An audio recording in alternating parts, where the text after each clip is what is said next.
Well, how's it going, everybody, and welcome to Your Healthy Financial Future. My name is David, and I am your host. Today we're going to dive into the topic of credit cards, from the pitfalls of carrying a balance all the way up to the awesome rewards that you can receive if you play the credit card game right. So let's get started.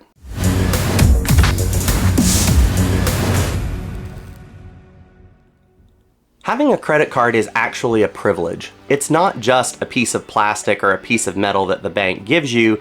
It's a relationship that you have between you and the bank, where the bank says you are trustworthy and you can use our money for a certain period of time and pay it back incrementally.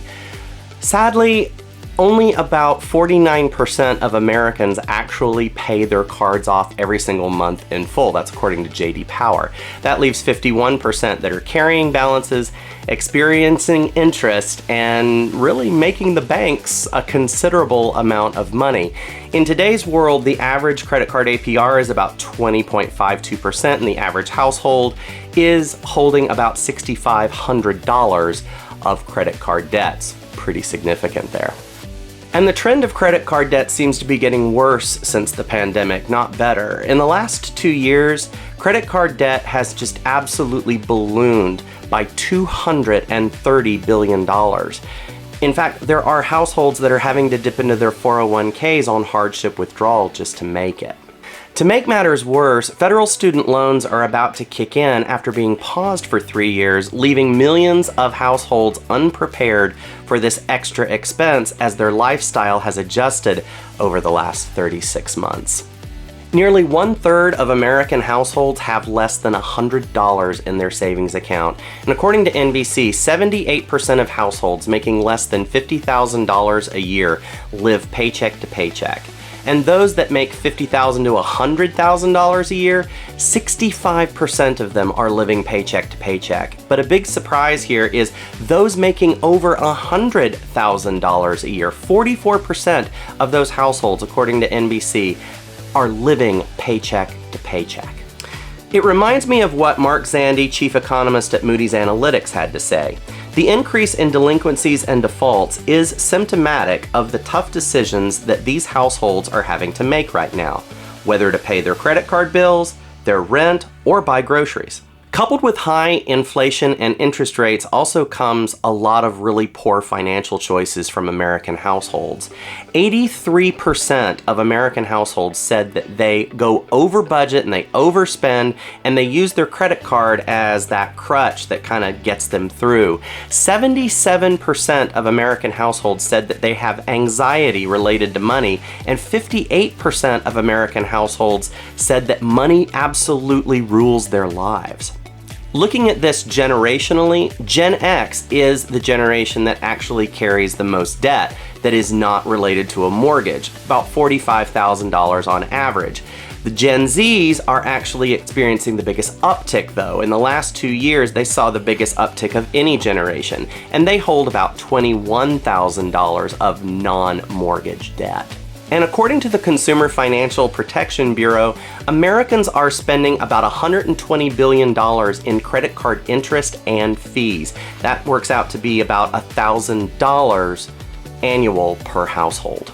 When I was younger, I was absolutely stupid with money, and it started pretty much right when I was 18. I started taking out student loans because I had to have that degree, and I started taking out credit card debt because I wasn't making enough money to be able to pay off the credit card every single month. And when I graduated, I thought, well, at least now I can start my career and I can start taking that debt down and really make a difference in my life and save and invest and all of that. But that's not what happened. My financial obligations just kept getting bigger and bigger and bigger. My lifestyle creep just kept climbing and climbing and climbing, and I just wasn't prepared at all. I wasn't financially savvy. I didn't know what the heck I was doing. And so by the time I reached my 30s, my debt had ballooned to tens of thousands of dollars of non-mortgage debt, or consumer debt in this case. And I hadn't even made my biggest financial mistake ever yet. When I was in my mid-30s, I got myself an American Express Gold Card. And I was so proud of that card. I had thought, well, now it's a rite of passage. I deserve it. I have been broke and felt broke for so long. Now I get the opportunity to really enjoy myself some. My business has become more successful. I'm making $6,000 or $7,000 a month. Let's just do this. But what I wasn't prepared for was my own stupidity. I was not prepared for when I have a lean month in the business, how am I gonna pay for things? I just wasn't prepared at all. I had nothing saved, absolutely no plan for the future. I wasn't saving anything, even for retirement. I was saving nothing. I was spending every last penny I made. And I charged everything on that card, everything personal, everything business, and I was also really bad about going back and getting reimbursed for things that I absorbed on behalf of my clients. And that turned out to be a grave mistake because I wound up with thousands of dollars of credit card debt that I couldn't go back and get reimbursed. It had been too long, businesses had closed, transitions and mergers had happened, and I just couldn't get access to that money. And so I was stuck paying it. And here's where things really got ugly. By the time I had really fallen into the deep end of this American Express pit, I owed about $38,000 to them. It took about 18 months for this to transpire. And I remember the minimum monthly payment was $3,000 a month. And I'm absolutely lucky if I can make $7,000. Sometimes I was making $6,000, and on really lean months, I might make $5,000 or $5,500. And so, in a really lean month, that American Express bill is still $3,000, even if I only make $5,000 or $5,500. So it was really scary. And there was one month where it was really lean. I made $5,500. American Express wanted their $3,000 payment, and they were calling my phone and saying, "Hey, I need you to pay us. I need you to pay us." And I just didn't have the money. I didn't have the money at all. And I was too humiliated and embarrassed to tell my family what I had done or tell my friends what I had done. I felt like I was absolutely trapped by my own stupid financial decisions. And so I did the only thing that I could think of to do.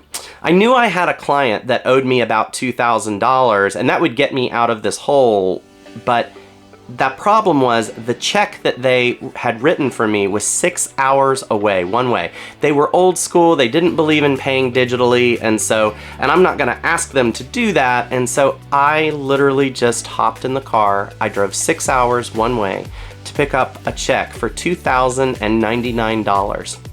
And that was the moment where I said, I've had enough. I'm done.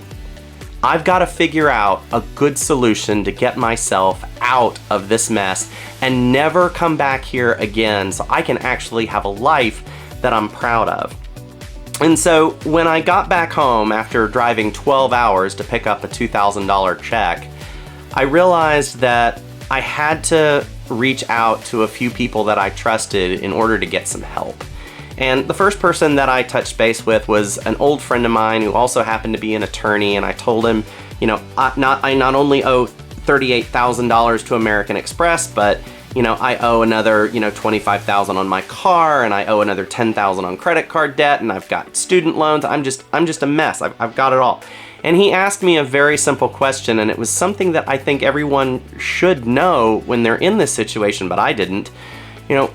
What is your interest rate on your American Express card? What are they charging you as an interest rate? I actually had to go and look it up, and it was 29.99%, and I almost fell off my chair when I saw it. And he said, "David, you gotta reorganize or restructure that debt. You gotta get it into a place where it's manageable for you. That is just not sustainable. There's no way that you're gonna be able to fix that optimally with that much pressure on you every single month and that much debt sitting there."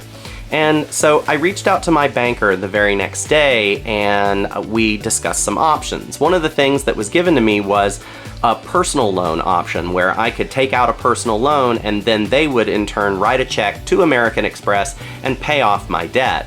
The other option was to actually take out a mortgage on my home. I was in a blessed place where I actually owned my home outright due to family inheritance. And so I owned my home free and clear. And that's ultimately what I had to do. I took out a mortgage at around 4%, so I could pay off a lot of these debts, and I treated my mortgage debt as consumer debt. And because I did that, I was able to get myself free, basically. I could set myself free and actually have the life that I wanted to have. And I did this using a very simple method called the debt snowball, which we're going to discuss next. The debt snowball is probably one of my favorite methods for getting out of debt, and it's great for credit card debt. It's not just great because it's tried and true, but it's also great because there are a lot of psychological wins that you get along the way by using this method. And let me explain. The debt snowball basically means that you're going to list all of your debts, smallest to largest, by the amount that you owe, not the interest rate. So debt 1 is going to be the smallest amount, then the second smallest, third smallest, and so on and so forth. And what you're going to do is you're going to pay minimum payments on all of your debts with the exception of the smallest debt. The smallest debt, you're going to throw every last extra penny you have at that debt every single month. But you can't really start the snowball without doing a few things first. The first thing that I really recommend that you do is you perform an audit of your books. This is going to allow you to close out some things that are too expensive for you. Maybe you eat out too much. Maybe you have too many subscriptions. Maybe, whatever it is. When I did this, I was able to save about $600 or $700 a month just in eating out and subscriptions. I ate out a ton. And so that put $600 extra back in my coffers that I could then use to hit the debt with.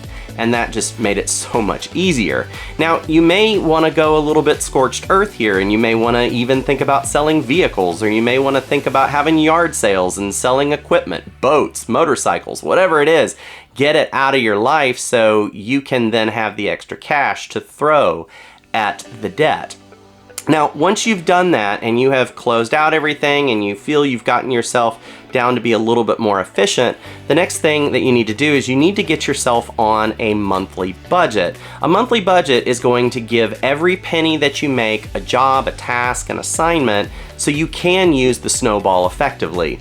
Now, there are some really great budgeting tools out there. The one that I really like is EveryDollar. It's by Ramsey Solutions, and I like it because it actually has the debt snowball built right into the app.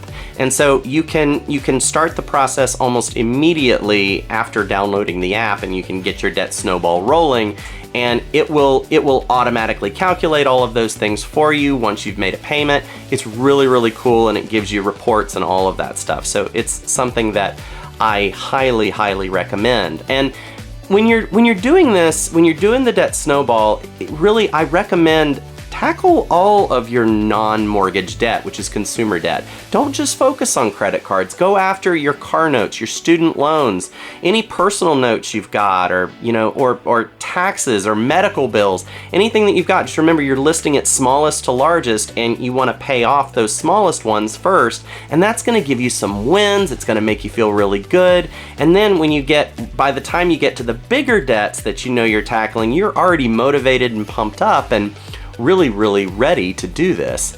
Now, once you've paid off your last debt and you've done your last bit of consumer debt, then you get to do something fun. Then you get to go the other way. You get to save. And you're going to want to start saving for a fully funded emergency fund after that. That's about 6 months of expenses. And so households are going to be somewhere between $18,000 and $30,000 for that, depending on where you are. Now, if you live in a really nice area, and let's say you live in like New York City or San Francisco or LA or something like that, that's really expensive. Your emergency fund might be bigger than that, but so might then be your salary. So it just depends on ratios. It's kind of where you are with things, but figure about $18,000 to $30,000 for most American households, and you'll be just fine. Now, one thing that I think is good to note is that it's not a smart idea to be using credit cards abundantly during the time that you're trying to get out of debt. And the reason you don't want to do that is you don't want to work against what you're actually trying to do is make the debt go away. And so what I did in this time is that I took one expense per credit card that I was already in my budget. So I knew I was already going to spend it anyway, and I made sure that I made a payment to that every single month while I was also paying down the debt. And so that kept the credit card alive and functioning and working, but it also forced me to use the money that I had rather than trying to use the bank's money and, trying to, finagle that out later and say, oh, I'll make a payment later, I'll make a payment later. No, we're not going to do that. You're just going to focus on your budget, live on less than you make, pay that debt down, and keep 1 or 2 transactions that are already in your budget on each card. That's the most effective way to use credit cards and keep them alive and running and going while you're doing the debt snowball. Now, personal finance has a lot more to do with discipline than it does math, and so you're going to find yourself in a situation with personal finance where you have to answer some honest questions about your own discipline, your own diligence. Are you really the kind of person that can actually have a credit card and pay it off every single month? And for the longest time, I have to tell you, I was not one of those people, but my experience with the American Express really did transform me. It made me a better person, a more responsible person, more financially responsible person. And I'm grateful for that. I also learned a lot about how personal finance works, and that's why I'm sitting here today making a video for you. I feel like this information that I've learned will be helpful for you, not just for getting out of debt, but for also taking advantage of some of the things that make credit cards so fun, like rewards. I have credit cards sitting in my wallet that pay me for my gasoline. They also give me a free Uber ride every single month. They will pay for my streaming services like Disney Plus and Hulu. And I also have a catch-all card that will guarantee me at least 2x, either points, miles, back for any transaction that I do that doesn't fit within the mold of certain categories. American Express is really great. The Gold Card is really great for like eating out, restaurants, and going to the market. If you have an American Express Platinum card, well, you're going to really be traveling with that. It's really great for getting into lounges. It offers a lot of, hotel room upgrades, but it's not really useful for a bunch of other things. It does have a bunch of credits, but once you've kind of cycled through those credits, you're probably not going to use that card that much. I also have a Venture X card, which I really, really like. I love that card, and that is my catch-all card. It is the card that kind of catches all of those extra transactions that I just can't find a place for, and I earn points from that. Now, I have a reason for doing that. My family and I, we are world travelers, and when we travel, we do travel pretty big. My wife is from Southeast Asia, and so we want to go over there and travel and see her family as often as we possibly can. But I don't want to pay tens of thousands of dollars on expensive trips to do that, but I would really like to sit in business class. I would like to stay in really nice hotels. And I would want my trip to feel special as I'm going through the airport. Instead of sitting out with everyone else, I like going to the lounges. And so the credit card experience, if you do it the right way, your travel experience will be elevated. There's no question about it. There are just a few things that you need to take into account. The first thing is that you need to have a really good salary, something that is steady and consistent and stable. Now, you don't have to have $20,000, $30,000 a month rolling in, but you need to have something good and stable that you can count on. You know it's there. The second thing that you need to have is a good solid emergency fund built up, because if you don't have that emergency fund in place, if something happens to your salary, you have absolutely no way to pay off the debt, and you're going to wind up going back into debt. Thirdly, you need to be on that monthly budget that I talked with you about during the snowball. Having a monthly budget really tells every single penny where your money's going before that month really even begins, and so it's a really good thing to have. And so if you're going to put things on your credit card, they're going to be in your monthly budget unless it's some type of really big surprise, and that's why you have the emergency fund. So you're going to plan and budget out exactly how you spend your money like a blueprint every single month, and those credit cards are going to be part of the game. It's going to allow you to take expenses that you have every single month that you will continue to have, but make a little bit of rewards and credits off of that you can use later for things like either cashback or travel or something like that. I tend to be team travel, as you have kind of deduced so far, but there are people who love to use cashback and go that route, and that's perfectly okay. Just remember those 3 points. You need to have a good salary, a good emergency fund, and you need to be on a budget. The final thing that I would tell you is that if you're going to really enjoy the credit card space and you trust yourself to actually do this, you're going to need to know the due dates for all of your cards. Make sure you really understand where they are and when you need to pay. And there are strategies for that, and I won't go into that in this video, where people pay more than once in a month, and you see those strategies all over TikTok. But today I just want to focus on this key principle. Pay your balances on your credit cards in full, on time, before that due date. Know what those dates are so you can protect yourself and really enjoy the credit card reward space, because if you do it right, it can be absolutely amazing. What you need to remember is that if you find yourself on the wrong side of credit cards, there is a way out. You can use methods like the debt snowball to get yourself out of this situation. It is going to take some hard work, some perseverance, and some patience and sacrifice in order to have a little bit better of a life, but that's really what all this is about. You're planning for your future here. And the beautiful thing about it is that if you are willing to do this and you get through this debt cycle, then what you're going to experience is having money. And with money, you can invest. And with investments, you can have wealth and you can be generous. And that's super important, because generosity is really kind of what makes the world go round. And wealth is something that can be achieved if you're just willing to be patient, be diligent, and be responsible with your money. So that's where I'm going to leave you today. If you like what you saw here, please like and subscribe. We are a new channel and it really does help us on the algorithm. We truly enjoy making videos for you all, and we'll have another one out really shortly. Thank you so much for watching, and stay tuned.